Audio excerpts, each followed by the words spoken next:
हरे कृष्णा। दुर्योधन आगे कहता है, मित्रों, भाइयों, पितामहों को मरवा के यदि मैं अपने प्राणों की रक्षा करूं तो सारा संसार निश्चय ही मेरी निंदा करेगा। बंधु बांधवों और मित्रों से हीन हो युधिष्ठिर के पैरों में पड़ने पर जो मुझे राज्य मिलेगा वह कैसा होगा। इसीलिए मैं जगत का ऐसा विनाश करके अब उत्तम युद्ध के लिए द्वारा स्वर्गलोक को प्राप्त करूंगा। मेरी सद्गति के लिए दूसरा कोई उपाय नहीं है। इस प्रकार राजा दुर्योधन की कही हुई बात सुनकर सब क्षत्रियों ने बहुत अच्छा कहकर उसका आदर किया और उसे धन्यवाद भी दिया। सबने अपनी पराजय का शोक छोड़कर मन ही मन पराक्रम करने का निश्चय किया। युद्ध करने के विषय में सबका पक्का विचार हो गया और सबके हृदय में उत्साह भर गया। तत्पश्चात सब योद्धाओं ने अपने अपने वाहनों को विश्राम दे युद्ध का अभिनंदन किया और 8 कोस से कुछ कम दूरी पर जाकर डेरा डाला। आकाश के नीचे हिमालय के शिखर की सुंदर, पवित्र और वृक्ष रहित चौरस भूमि पर अरुण सलिला सरस्वती के निकट जाकर सबने स्नान और जलपान किया। राजन, वे काल प्रेरित समस्त क्षत्रिय आपके पुत्र द्वारा उत्साह देने पर एक दूसरे के द्वारा मन को स्थिर करके पुनः रणभूमि की ओर लौटे। इस प्रकार श्री महाभारत शल्य पर्व में दुर्योधन का वाक्य विषयक 5वां अध्याय पूर्ण हुआ। संजय आगे कहते हैं, महाराज, तदंतर हिमालय के ऊपर की चौरस भूमि में डेरा डालकर युद्ध का अभिनंदन करने वाले सभी योद्धा एकत्र हुए।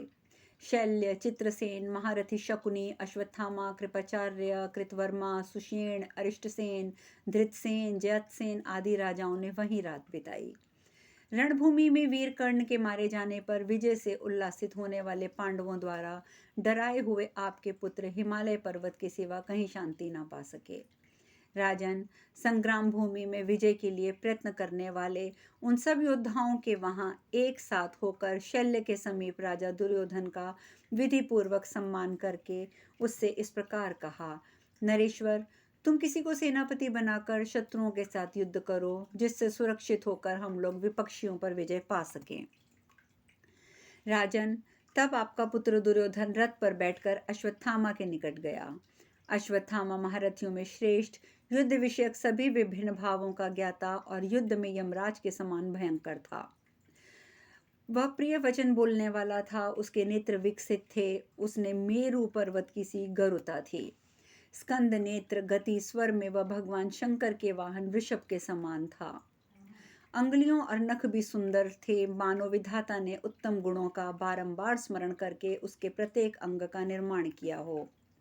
अश्वत्थामा शत्रुओं पर वेग पूर्वक विजय पाने में सामर्थ्य है, परंतु शत्रुओं के लिए बलपूर्वक उसके ऊपर विजय पाना असंभव है। वह 10 अंगों से युक्त चारों चरणों वाले धनुर्वेद को ठीक ठाक जानता है। 6 अंगों सहित 4 वेदों और इतिहास पुराण स्वरूप पंचम वेद का भी वह अच्छा ज्ञाता है। संपूर्ण विद्याओं का पारंगत विद्वान और गुणों का महासागर भी है। उस आनंदित अश्वत्थामा के निकट जाकर आपके पुत्र दुर्योधन ने कहा, ब्राह्मण, तुम हमारे गुरु पुत्र हो और इस समय तुम ही हमारे सबसे बड़े सहारे हो, अतः मैं तुम्हारी आज्ञा से सेनापति का निर्वाचन करना चाहता हूँ। बताओ, अब कौन मेरा सेनापति हो, जिसे आगे रखकर हम सब लोग एक साथ युद्ध में पांडवों पर विजय प्राप्त करें। अश्वत्थामा ने कहा, ये राजा शल्य सुंदर, कुल, रूप, तेज, यश, श्री और समस्त सद्गुणों से संपन्न है, अतः यही हमारे सेनापति हों। ये ऐसे कृतज्ञ हैं कि अपने सगे भांजों को भी छोड़कर हमारे पक्ष में आ गए हैं। यह महाबाहु शल्य दूसरे महासेन अर्थात कार्तिकेय के समान महती सेना से संपन्न हैं। निर्वश्रेष्ठ, जैसे देवताओं ने किसी के पराजित न होने वाले स्कंद को सेनापति बनाकर असुरों पर विजय प्राप्त की थी, उसी प्रकार हम लोग भी इन राजा शल्य को सेनापति बनाकर शत्रुओं पर विजय प्राप्त कर सकते हैं। द्रोणपुत्र के ऐसा कहने पर सभी नरेश राजा शल्य को घेर कर खड़े हो गए। उन्होंने युद्ध के लिए पूर्ण निश्चय कर लिया और आवेश में भर गए। तदंतर राजा दुर्योधन ने भूमि पर खड़ा हो रथ पर बैठे हुए रणभूमि में द्रोण और भीष्म के समान पराक्रमी राजा शल्य से हाथ जोड़कर कहा, मित्रवत्सल, आज आपके मित्रों के सामने वह समय आ गया है कि जब विद्वान पुरुष शत्रु या मित्र की परीक्षा करते हैं। आप हमारे शूरवीर सेनापति होकर सेना के मुहाने पर खड़े हों। रणभूमि में आपके जाते ही मंदबुद्धि पांडव और पांचाल अपने मंत्रियों सहित उद्योग शून्य हो जाएंगे। उस समय वचन के रहस्य को जानने वाले मद्र देश के स्वामी राजा शल्य दुर्योधन के वचन सुनकर समस्त राजाओं के सम्मुख राजा दुर्योधन ने ये वचन बोले। उनकी बात सुनकर शल्य बोले, राजन कुरुराज, तुम मुझसे जो कुछ चाहते हो मैं उसे पूर्ण करूंगा, क्योंकि मेरे प्राण, राज्य और धन सब तुम्हारा प्रिय करने के लिए हैं। दुर्योधन ने कहा, योद्धाओं में श्रेष्ठ मामा जी, आप अनुपम वीर हैं, अतः मैं सेनापति पद ग्रहण करने के लिए आप क्या वर्ण करता हूँ। जैसे स्कंद ने युद्ध स्थल में देवताओं की रक्षा की थी, उसी प्रकार आप हम लोगों का पालन कीजिए। राजाधिराज वीर, जैसे स्कंद ने देवताओं का सेनापतित्व स्वीकार किया था, उसी प्रकार आप भी हमारे सेनापति के पद पर अपना अभिषेक कराइए और दानवों का वध करने वाले देवराज इंद्र के समान रणभूमि में शत्रुओं का संहार कीजिए। इस प्रकार श्री महाभारत शल्य पर्व में शल्य और दुर्योधन का संवाद विषयक 6वां अध्याय पूर्ण हुआ। आगे संजय जी कहते हैं, महाराज, राजा दुर्योधन की ये बात सुनकर प्रतापी मद्रराज शल्य ने उनसे कहा, वाक्यवेताओं में श्रेष्ठ दुर्योधन, तुम रथ पर बैठे हुए जिन दोनों श्री कृष्ण और अर्जुन को रथियों में श्रेष्ठ समझते हो, ये दोनों बाहुबल में किसी प्रकार भी मेरे समान नहीं हैं। मैं युद्ध के मुहाने पर कुपित हो अपने सामने युद्ध के लिए आए हुए देवताओं, असुरों, मनुष्यों सहित सारे भूमंडल के साथ युद्ध कर सकता हूँ, फिर पांडवों की तो बात ही क्या है। मैं रणभूमि में कुंती के सभी पुत्रों और सामने आए हुए सोमकों पर विजय प्राप्त कर लूंगा। उनके ऐसा कहने पर क्लेश से दबे हुए राजा दुर्योधन ने शास्त्रीय विधि के अनुसार सेना के मध्य भाग में मद्र राज्य शल्य का सेनापति के पद पर अभिषेक किया। भारत, उनका अभिषेक हो जाने पर आपकी सेना ने बड़ी जोर से सिंहनाद किया और भांति भांति के बाजे बजाए। मद्र देश के महारथी योद्धा हर्ष में भर गए और संग्राम में शोभा पाने वाले राजा शल्य की स्तुति करने लगे। शल्य ने कहा, राजन, आज मैं रणभूमि में पांडवों सहित समस्त पांचालों को मार डालूंगा या स्वयं मारा जाकर स्वर्गलोक में जा पहुंचूंगा। आज जब सब लोग मुझे रणभूमि में निर्भय विचरते देखेंगे, आज समस्त पांडव, श्री कृष्ण, सात्यकी, पांचाल, चेदी देश के योद्धा, द्रौपदी के पुत्र, धृष्टद्युम्न, शिखंडी और समस्त प्रभद्रगण मेरा पराक्रम और धनुष का महान बल अपनी आंखों से देखेंगे। आज कुंती के सभी पुत्र और चारणों सहित सिद्धगण भी युद्ध में मेरी फुर्ती देखेंगे। मेरी दोनों भुजाओं में जैसा बल है, अस्त्रों का जैसा मुझे ज्ञान है, उसके अनुसार आज मेरा पराक्रम सभी पांडव देखेंगे। कुरुनंदन, आज मैं पांडवों की सेनाओं को चारों ओर भगा दूंगा। मैं द्रोणाचार्य, भीष्म, सूत पुत्र कर्ण से भी बढ़कर पराक्रम दिखाता और जूझता हुआ अब युद्ध भूमि में सब और विचरण करूंगा। यह सब संजय जी आगे कहते हैं, मानद, भरत नंदन, इस प्रकार आपकी सेनाओं में राजा शल्य का अभिषेक होने पर समस्त योद्धाओं को कर्ण के मारे जाने का थोड़ा भी दुख नहीं रह गया। वे सब के सब प्रचन्न चित्त होकर हर्ष से भर गए। सब मानने लगे कि कुंती के पुत्र मद्रराज शल्य के वश में पड़कर अवश्य मारे जाएंगे। भरत श्रेष्ठ, आपकी सेना महान हर्ष पाकर उस रात वहीं रही और सो गई। उनके मन में बहुत उत्साह था। उस समय आपकी सेना का वह महान हर्षनाद सुनकर राजा युधिष्ठिर ने समस्त क्षत्रियों के समान ही राजा भगवान श्री कृष्ण से कहा, माधव, धृतराष्ट्र पुत्र दुर्योधन ने समस्त सेनाओं द्वारा सम्मानित महाधनुर्धर शल्य को सेनापति बनाया है। माधव, यह यथार्थ रूप से जानकर आपको जो उचित हो वैसा करें, क्योंकि आप ही हमारे नेता और संरक्षक हैं। इसलिए अब जो कार्य आवश्यक हो उसका आप संपादन कीजिए।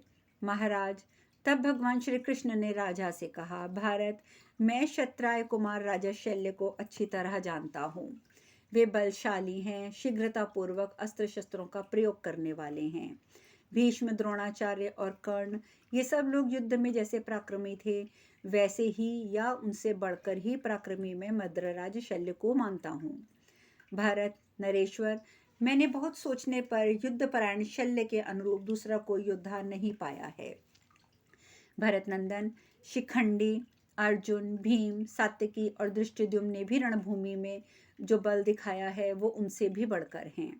महाराज, सिंह और हाथी के समान पराक्रमी शल्य प्रलय काल में प्रजा पर कुपित हुए काल के समान निर्भय होकर रणभूमि में अवश्य विचरेंगे। पुरुष सिंह, आपका पराक्रम सिंह के समान है।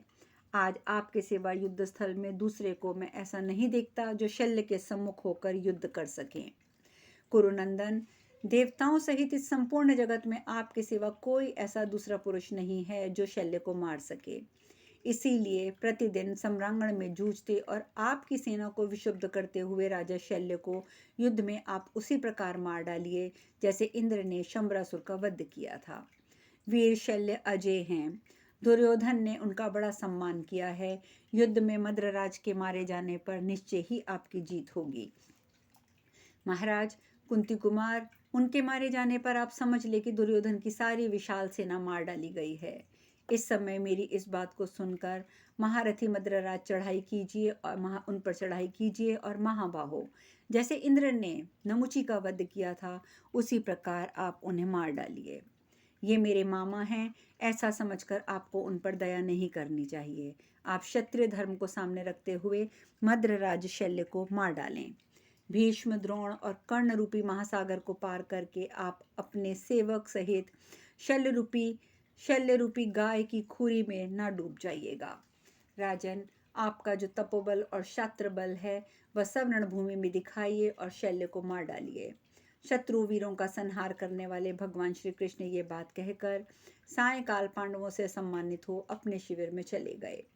श्री कृष्ण के चले जाने पर उस समय धर्मपुत्र युधिष्ठिर ने अपने सब भाइयों और पांचालों और सौमुखों को भी विदा किया और रात में अंकुश रहित हाथी के समान शयन किया। वे सभी महान धनुधर पांचाल और पांडव योद्धा कर्ण के मारे जाने से हर्ष में भरकर रात्रि में सुख की नींद सोए। मान्य नरेश, सूत पुत्र कर्ण के मारे जाने से विजय पाकर महान धनुष और विशाल रथों से सुशोभित पांडव सेना बहुत प्रसन्न थी, मानो वह युद्ध में पार होकर निश्चिंत हो गई थी।